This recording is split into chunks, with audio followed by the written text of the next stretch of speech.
அன்புள்ளம் கொண்ட கன்னிராசி சொந்தங்களே, உங்களுக்காக ஒரு சிறப்பான செய்தியை இந்த பதிவில் தரேன்.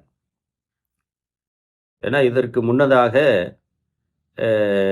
உங்களுக்கான நல்ல நேரம் எது அப்படின்னு வீடியோ பதிவிட்டிருக்கிறேன். அதையும் பாருங்க. உங்கள் வாழ்க்கையில் உயர்வதற்குண்டான அது ஒரு வழியாக இருக்கும். அதே போல எந்த கோவிலுக்கு சென்றால் உங்களுக்கென்று ஒரு பிரத்யோக ஒரு உயர்வு கிடைக்கும் அப்படிங்கிறதையும் வீடியோ பதிவுகளாக போட்டிருக்கிறேன். அதையும் நீங்கள் பார்த்து தெரிஞ்சுக்கோங்க. எந்த வகையில் எடுத்துக்கொண்டாலும் கன்னிராசி சொந்தங்கள், அன்புள்ளங்கள், நீங்கள் வெற்றி பெறணும், செல்வ நிலையை அடைய வேண்டும். அதற்கு காரணியாக இருக்கக்கூடிய பரிகார முறைகள், சூட்சும முறைகள், அதே போல ஜாதகத்தின் துருப்பு சீட்டாக இருக்கக்கூடிய லக்ன முறைகள், ராசி முறைகள், இதெல்லாம் நீங்கள் ஒரு நல்ல ஜோதிடரை பார்த்து தெரிஞ்சுக்கிடணும். இல்லை அதற்கெல்லாம் எனக்கு நேரம் இல்லை, இன்னைக்கு நிறைய ஜோதிடர்கள் ஒவ்வொன்றை சொல்லுகின்றார்கள் அப்படிங்கிறதுனால இந்த ஆச்சாரியார் உங்களுக்கு சூட்சுமமான முறைகளை சொல்லுகின்றேன். பல நபர்கள் இந்த முறைகளை பயன்படுத்தி வெற்றி அடைந்து கொண்டே இருக்கிறார்கள். அந்த வகையில் கன்னிராசி சொந்தங்களே, புதன் கிரகத்தின் ஆதிக்கம் பெற்றவர்கள் நீங்கள். புத்திசாலிகள், பேச்சாளர்கள், அதீத கணித மேதைகள் நீங்கள். உங்களை பற்றி சொல்லணும்னா என்ன, சரியான கணக்கீட்டு முறையில் சரியான ஆச்சாரியாரை கன்னிராசி சொந்தங்கள் சந்தித்தீங்க அப்படின்னா எந்த கன்னிராசி சொந்தனும் அந்த செல்வ நிலையை அடையாமல் இருக்க முடியாது. ஆனால் கணக்கீட்டு முறைகளே தெரியாத நபர்களிடம் போனீங்க அப்படின்னா இந்த மாதிரி ஒரு தரித்திர நிலையை நம்ம சந்திக்க வேண்டியது வரும். இந்த பதிவோட நோக்கம் என்ன,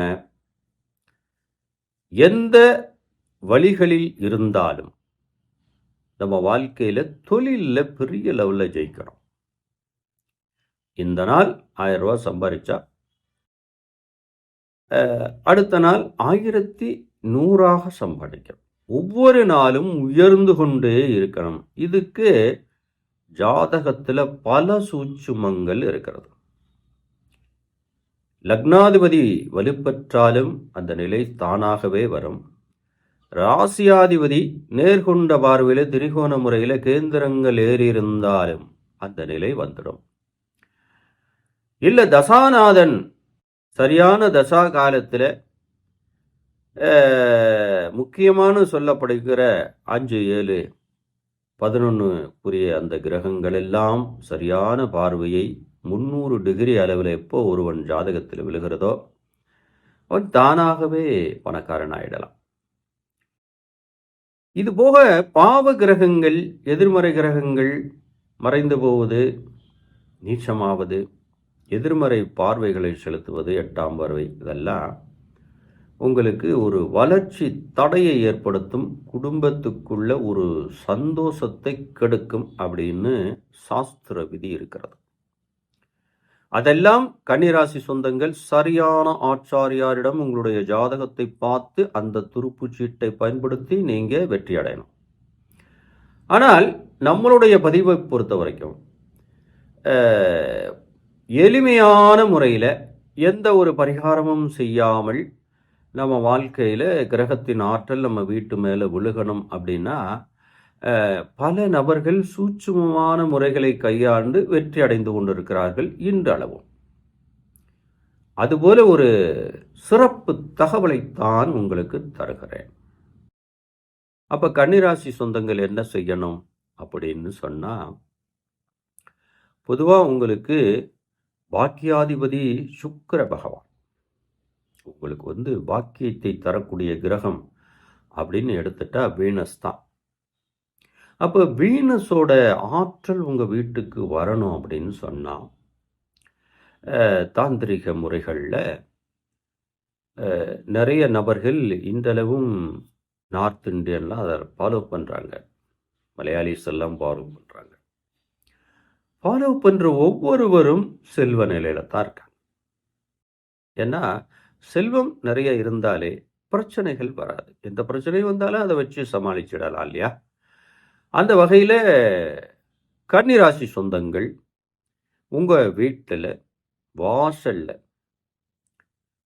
ஒரு கோவில் காளை உருவச் சிலையை வைக்கலாம்.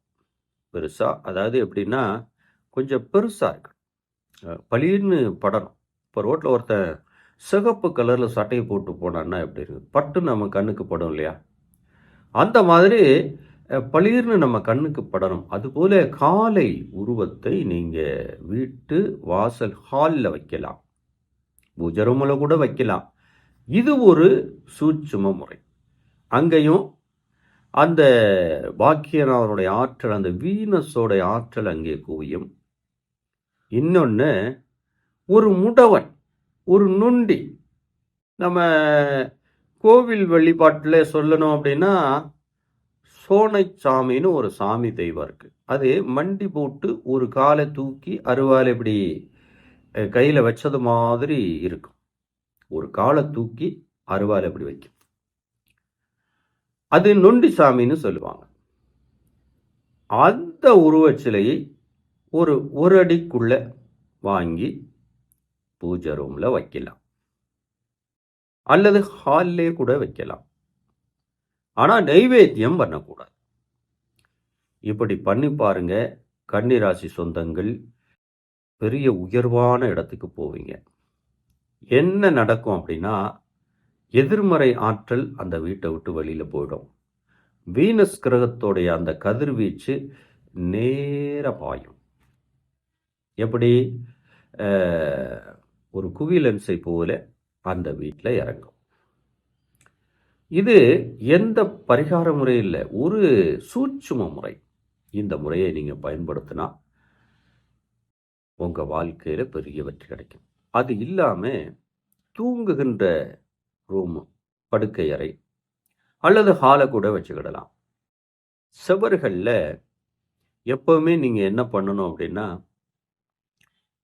ஒரு பசுமை நிறம் உள்ள படங்களை மாட்டணும். அந்த செவர் முழுக்க இருக்கணும் ஒரு இயற்கை வெளி அப்படின்னு. அந்த இயற்கை வெளியில காளைகள் அது நிற்பதை போல, நடப்பதை போல வைக்கலாம்.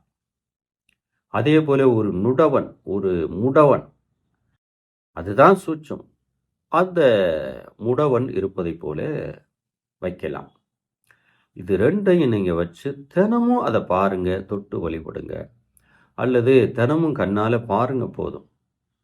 அப்போ கன்னிராசி சொந்தங்கள் கஷ்டத்திலிருந்து வெளியில் வந்துடுவீங்க. குடும்பம் நிச்சயமாக நிம்மதி அடையும். விரும்பிய பொருளை வாங்கி மகிழலாம். அந்த அளவுக்கு தொழிலிலே உங்களுக்கு ஒரு உயர்வான இடத்தை தரும் அப்படிங்கிறது உறுதி. இதுபோல நல்ல தகவல் உங்களுக்கு வேண்டுமென்றால் தொடர்ந்து நம்ம பதிவுகளை பாருங்க. ஏன்னா உங்கள் வாழ்க்கையில் உயர்வதற்குண்டான சின்ன சின்ன சூட்சும முறைகளை உங்களோடு பகிர்வேன். அது உங்கள் வாழ்க்கையில் ஏதாவது ஒரு தருணத்தில் அது பயனுள்ளதாக அமையும் என்று சொல்லி தொடர்ந்து நம்ம பதிவுகளை பாருங்க. அதுவரை நன்றி நண்பர்களே.